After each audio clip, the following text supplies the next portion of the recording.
Então você estava lá estudando seu tarô, tropeçou nesse sistema chamado Cabala. Alguns chamam de sistema filosófico, outros chamam de judaísmo místico. O que não podemos negar é que apesar do tarô ter sido criado como passatempo para aristocratas europeus no século XV, ele foi atribuído ao sistema da árvore da vida da Cabala pelos ocultistas franceses e ingleses no século XIX. Então é inegável que para desvendar de vez os mistérios do tarô, principalmente o de Waite, que já foi inteiramente criado, construído em cima dessa árvore da vida, precisamos então compreendê-la. Cada esfera dessa árvore da vida corresponde aos arcanos menores de mesmo número. Então todos os ases vão estar representando a esfera de número 1, assim como todos os arcanos menores 8 no tarô vão estar representando a esfera de número 8. Rod, então vamos entender agora o que são essas esferas. Se você caiu de paraquedas aqui nesse vídeo, a primeira aula introdutória do curso de tarô cabalístico já está postada aqui no YouTube. Agora a gente vai aprender melhor sobre as esferas, as Sefirot.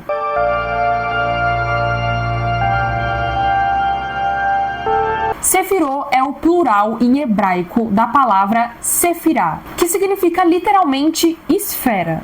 Então, Sefirah, esfera, Sefirot, esferas. Para facilitar para você, eu vou sempre chamar de esfera em português, tá? O que são essas esferas? O que são as Sefirot? Essas esferas representam estágios da consciência humana, que por equivalência também representam os estágios de uma criação. Lembra das leis herméticas do mentalismo e da correspondência? Que dizem que tudo no universo é mental, se cria na mente, e que tudo que está na mente corresponde na matéria, no plano manifesto. Então, as esferas representam tanto os estágios da consciência, que não estão só presentes no plano da mente, mas também nos planos energético, emocional, mental e material. O esquema basicamente é que existe um ponto primordial. Esse ponto primordial é completo, imutável, e nele contém todas as possibilidades. Para quem não gosta dessa conversa tão esotérica, você pode também chamar esse ponto de singularidade. Esse ponto primordial vai criar a partir de si uma segunda emanação, que a partir dela cria uma terceira emanação, uma quarta, quinta, sexta, sétima, até chegar na 10ª emanação. Essa última seria o mundo manifesto. Mas presta muita atenção, porque essas esferas não se encontram numa localização externa a você. Como já vimos, os estágios da criação também são estágios da consciência. Então, se você quer procurar em algum lugar para fazer sentido, pensa que elas estão dentro de você, dentro uma da outra, até chegar no mundo externo, naquilo que pode ser tocado. Então a árvore da vida foi a maneira que os hebreus e posteriormente os cabalistas encontraram para separar esse processo em uma forma de diagrama, para ficar mais fácil de explicar em alguns pontos específicos, dissecando os passos de como a luz divina vai se afunilando e se condensando até você. Então você também pode pensar que a árvore é como se fosse um funil, literalmente um funil. Na aula de hoje a gente vai falar sobre como os arcanos maiores e menores do tarô se encaixam nesse funil,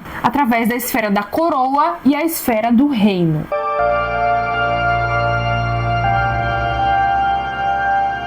Tudo que existe no universo, seja energeticamente, emocionalmente, mentalmente ou na matéria, surge desse ponto primordial, da coroa.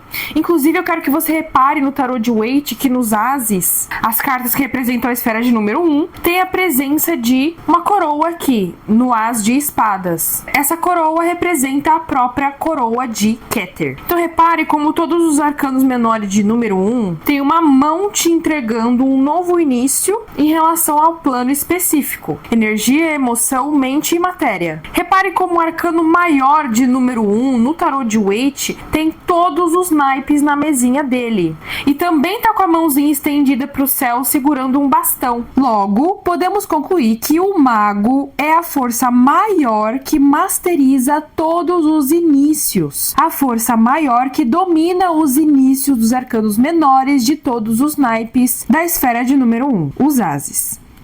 Dependendo da escola de pensamento que você estiver estudando, esse ponto primordial representado pelo número 1 já é a primeira esfera, a própria coroa de Keter.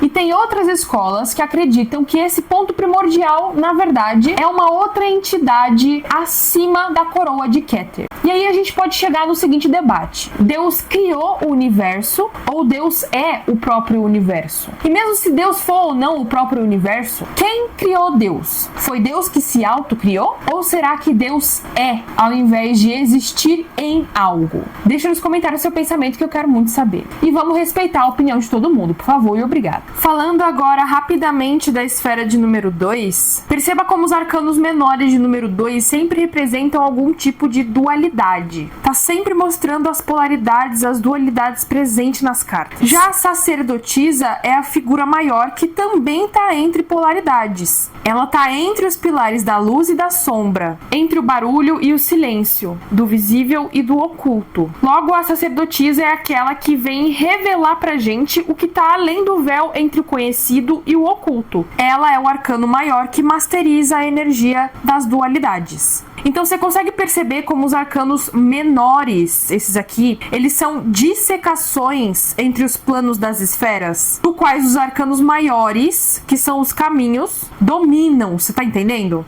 Inclusive vale aqui fazer um ponto muito importante. Uma aluna minha do curso de interpretação já vai me perguntar, por que quando o Wang, no livro dele, vai falar sobre o As de Ouros, por exemplo, ele fala que é Keter em Asaya, porque Keter é a coroa, representa todos os arcanos menores de número 1, e a saia é o mundo do naipe de ouros. Então o As de Ouros seria Keter, a coroa, no mundo do naipe de ouros, no mundo de Asaya. Mesma coisa, As de Espadas, por exemplo. Keter em Yetzirah. Keter é a coroa, arcano maior de número 1, se localiza no plano de Yetzirah, o naipe do plano da mente. As cartas de número 2 no tarô representam a esfera de Hokma, a esfera de número 2. O naipe de espadas, de novo, representa o mundo de Yetzirah, o plano mental. Então, 2 de espadas seria Hokma em Yetzirah. Número 3 representa a esfera de Binah. 3 de espadas, Binah em Yetzirah. 3 de ouros, Binah em Asaya, mundo dos ouros. Quer aprender mais sobre os mundos? A primeira aula já está disponível aqui no YouTube. 3 de copas, Binah em Briah. 3 de bastões, Binah em Atzilut.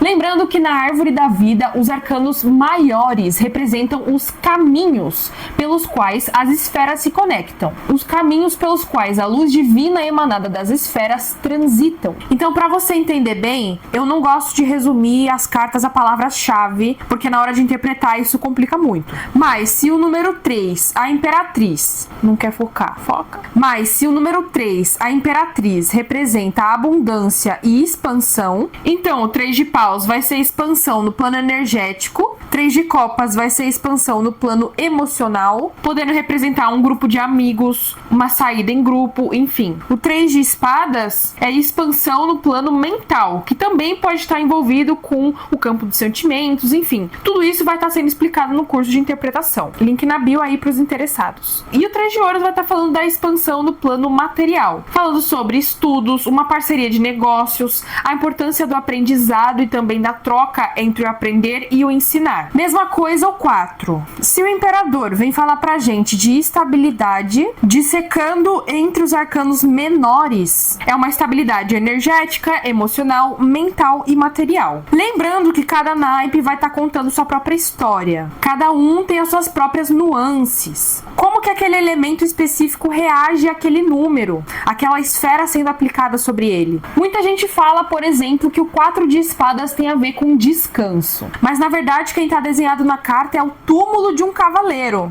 Não é um cavaleiro, e sim o túmulo de um cavaleiro. Isso mostra pra gente que, de certa forma, a pessoa não conseguiu lidar com a dor que foi sentida no 3. E isso pode levar ela a cometer atos de desonestidade que a gente vai estar vendo nas próximas cartas do naipe de espadas. É quando a mente, o ego, se vê diante de uma verdade tão dolorosa que, ao invés de alquimizar isso e transmutar essa dor, as espadas vão só se acumulando, até chegar na 10ª esfera. A esfera de Malkuth. Malkuth em Yetzirah. Malkuth é o plano físico e Yetzirah é o mundo mental das espadas.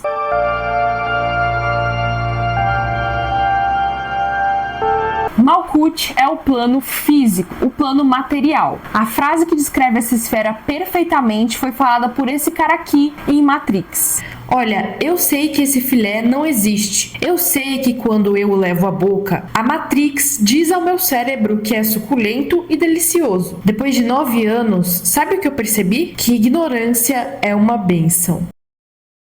Das esferas, a que representa prosperidade e dinheiro no bolso é a Malkuth mesmo. Isso significa que a manifestação de uma riqueza generacional, como fala no 10 de ouros, requer o caminho completo de descida na árvore. Por isso que no próprio baralho de Waite, a Pamela desenhou a árvore completa com os medalhões na carta.